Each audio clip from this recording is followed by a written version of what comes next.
Morning सगळ्यांना. भांडी घास.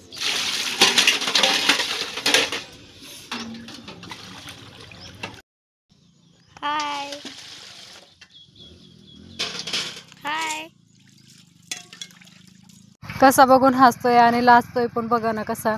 सकाळी सकाळी उठलाय, थंडी वाजते तर आता उन्हाला बसलेला आहे बाळ आणि खडे खेळत आहे त्याच्या बहिणीचं खेळायला. तर हे घरामध्ये अंगण आता चुलीवर पाणी ठेवलेलं आहे तर ते पाणी तापले का नाही ते बघितलंय पण थोडंसं गरम झालंय. आणि हा पण आता रडत आहे कारण का ह्याला भूक लागलेली आहे तर दूध गरम करून द्यायचंय मला. आता त्याला ब्रश करण्यासाठी त्याला ब्रश देते ना आणि तो खडे खेळतोय. लागल ना डोक्यात बाळा तुझ्या. ही संघर्ष इथे झाडून काढते, कचरा भरत आहे इथे. आता इथं हिचं झाडून झालेलं आहे सगळं. तर सकाळी तिनं झाडत असते तर मी पाणी तापले का ती बघते. पण आता पाणी तापलेलं आहे तर मी आता ती पाणी उतरून घेते आणि चाय वगैरे करून घेतलेला आहे मी आता.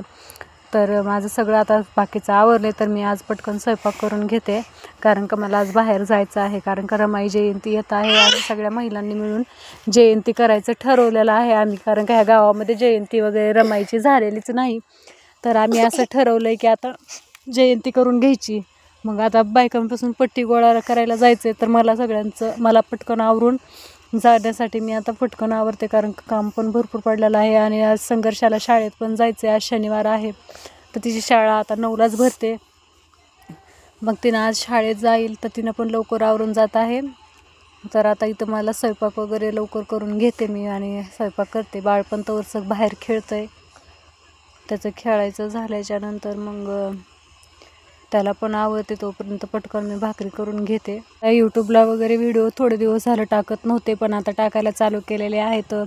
तर प्लीज मला पण तुम्ही सपोर्ट करा. आमचे व्हिडिओ आवडत असतील तर लाईक पण करा आणि कमेंट पण करा आणि सबस्क्रायबर करायला विसरूच नका. तर मी माझे आता इंस्टाग्रामला खूप फॉलोअर्स झालेले आहेत पण आता यूट्यूबला झालेत आता. प्लीज पण तुम्ही जर मदत करताल तर ते पण होऊन जाईल माझं. आणि नवीन असल्यामुळे जास्त व्हिडिओ वगैरे आम्हाला काढता येत नाही तर जेवढे येतात तेवढे आम्ही काढतो तर त्याच्यातच प्रयत्न करत आहेत काढण्याचा. आता माझा स्वयंपाक झालेला आहे आणि ज्वारी धुवून घ्यायची आहे मला कारण का ज्वारीमध्ये खूप पीठ झालेलं आहे आणि मस्किडे पण झालेले आहेत. तर मला आज आवरायचं आहे पटकन. मग मी ज्वारी इथे धुवून घेते कारण का ह्या 2-2 पाण्याने मी धुवून घेणार आहे. आणि हे नळ आहे ते सौर ऊर्जेवरच्या पाण्यावरचं येत आहे नळ हा. आणि हे आमच्या दारात नाही फक्त पाईपलाईन करून घेतलेलं आहे कारण काही ज्वारीतलं पाणी चाळणीत तर तिचं थोडंसं खाली सांडू नये म्हणून मी चाळणीत थोडी घेतलेली आहे. पण थोडीफार ज्वारी सांडली आहेच खाली.